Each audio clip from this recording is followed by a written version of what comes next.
Sabay kami ni Kuyang umuuwi galing eskwela. Laging may masarap na meriendang naghihintay sa amin. Sa araw na ito, bibingkang bagong bili ni nanay ang merienda. Ang sarap! Pagkahalik sa aming dalawa, pinaupo kami ni nanay sa kusina. Ikaw na ang bahalang maghati ng pagkain, sabi niya kay kuya. At tandaan mo, hating kapatid. Nakahati na sa 4 ang bibingka. 3 piraso ang kinuha ni kuya, at ang natitira ay sa akin na. Mas malaki ako, kaya mas gutom ako.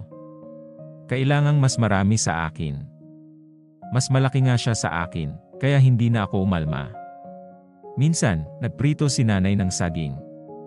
Tinulungan ko siyang hatiin sa gitna ang 4 na saging na saba bago lutuin. May 8 piraso. Pagkalabas ni nanay sa kusina, kumuha agad si kuya ng 6. "Oh, hating kapatid," ang sabi pa niya sa akin. Ganoon din noong nag-uwi si tatay ng paborito naming buko pie. Noong gumawa si nanay ng cake. At noong ang merienda namin ay 12 maliliit na puto. Kung may magbibigay sa amin ng isang bundok ng candy, siguro 2 o 3 lang ang makukuha ko. Buti pa ang kaklase kong si Dina. Wala siyang kapatid. Wala siyang kahati sa kahit ano. Kung gugustuhin niya, pwede siyang kumain ng buong bibingka o buko pie o cake. Pero noong isang araw, walang pagkain si Dina. Nakalimutan niya ang baon niya. "Gusto mo ng kalahati ng sandwich ko?" Tanong ko.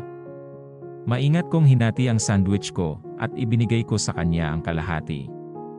"Ang ingat mong maghati." "Mukhang hating kapatid," sabi ni Dina. "Hindi ha, pareho lang ang laki," sagot ko. Hindi yata alam ni Dina ang ibig sabihin ng hating kapatid.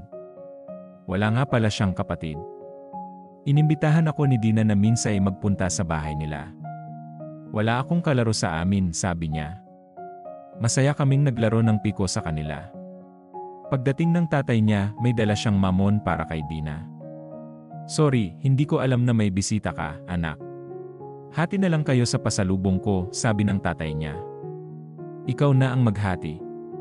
"Hating kapatid," sabi ni Dina. Mukhang alam na niya kung ano nang ibig sabihin. Pero paano kaya ang hating kapatid sa aming dalawa? Pareho lang ang edad namin, pareho ang tangkad, mataba lang siya ng kaunti. "Ayokong gawing hating kapatid," sabi ko. "Magkaibigan tayo. Gawin na lang nating hating kaibigan." Napatawa si Dina. "Hating kaibigan? Ano yon?" "Ganito na lang, hatiin mo yung mamon tapos pipiliin ko ang pirasong kukunin ko." Nanginginig ang mga kamay ko habang hinahati ang mamon sa 2. Tiningnan ni Dina ang 2 piraso. Mukhang pareho lang ang laki. "Pareho lang pala ang hating kapatid at hating kaibigan," sabi niya. Dumating naman ang nanay ni Dina. "Nagmerienda na ba kayo?" Tanong nito habang inilalabas ang pasalubong naman niya, sapin-sapin. Kailangan ko nang umuwi, pero binigyan niya ako ng isang maliit na bilao ng sapin-sapin. Wala pa si tatay pagdating ko sa bahay. Nagluluto naman si nanay.